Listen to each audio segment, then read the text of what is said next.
नमस्कार, कसे आहात सर्वजण? मजेत आहेत ना? मजेतच राहा. मी अनिता हाटोटे माझ्या न्यू ब्लॉगमध्ये तुमचं सर्वांचं स्वागत करते. आजचा दिवस तुम्हाला आनंदाचा, आरोग्याचा जावो ही स्वामीचरणी प्रार्थना करते.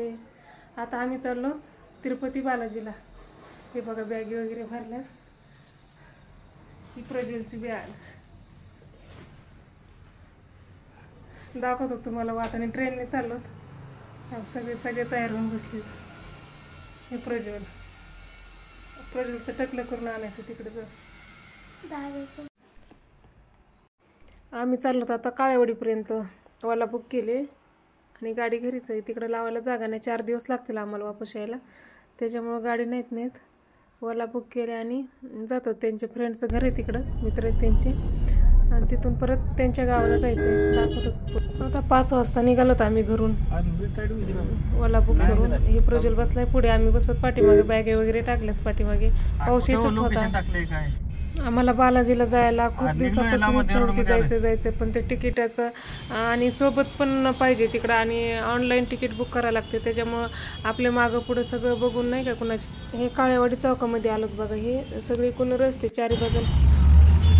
असंच ठेवीन मग तुझा बर्थडेला फोटो बघा. इकडं बघा, असंच ठेवीन मग आता आलोत आम्ही हॉटेलमध्ये, शिवभोजनालय हॉटेल. तिथं आलोत बघा. किती लाईटिंग वगैरे, किती म्हणजे पाऊस पण होता. गाड्या खूपच गर्दी ह्या रस्त्याला. मग बसलो तिथं. त्यांचे मित्र पण येणार होते, त्यांची वाट बघत बसलोत.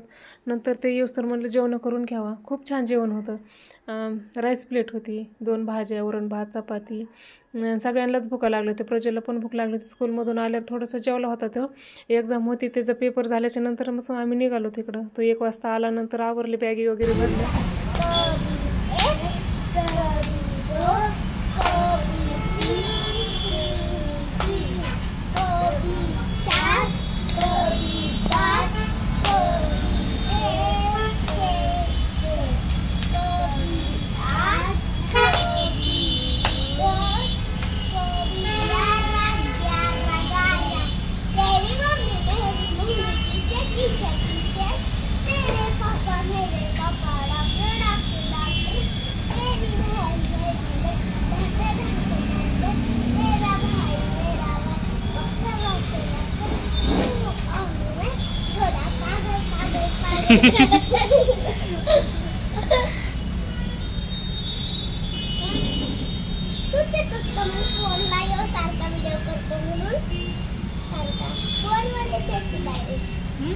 प्रज्वलची आणि शौर्यश्रीची कशी मस्ती चालली. सगळ्या वाटाने गाडीत तेच होतं धिंगाणा त्यांचा. मस्ती दोघांची.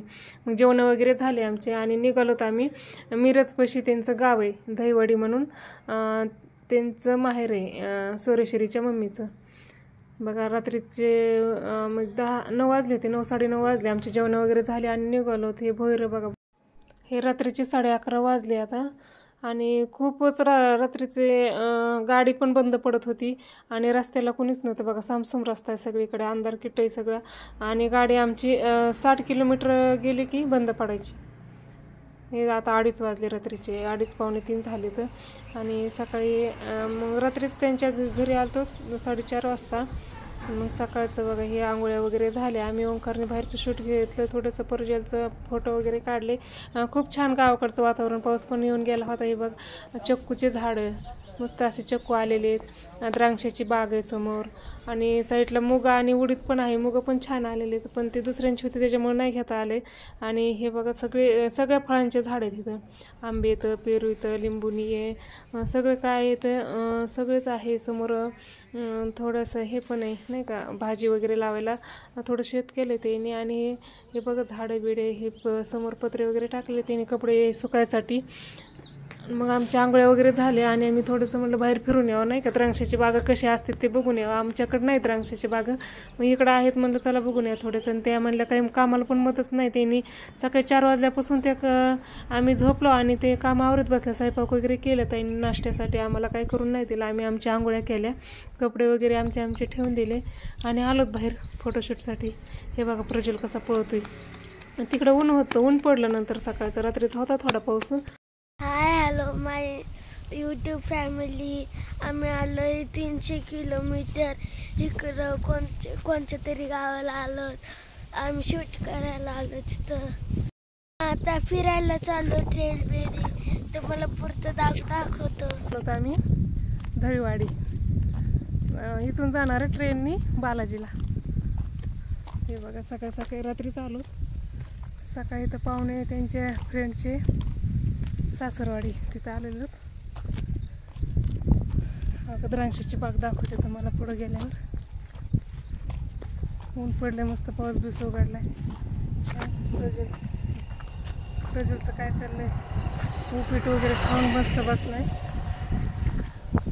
दूध प्यायलाय. कशात दूध होतं प्रज्वल? म्हशीचं? गायचं दूध. गायचं दूध प्यायलाय मस्त गावाकडं आलोत. हे बघा द्राक्षाची बाग. ही पहाडी, सगळे पहाडी इलाका आहे. रस्ता नाही का, पण तिथूनच आलो.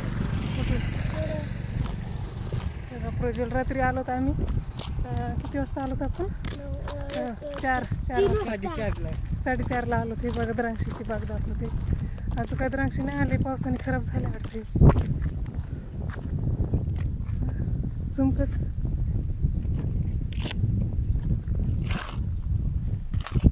रात्री काय दिसत नव्हतं. बघा द्राक्षाची बाग. पावसामुळे खराब झाले पाणी वगैरे सगळे. कशावर? कुठे गायचं शेण आहे ते खायला.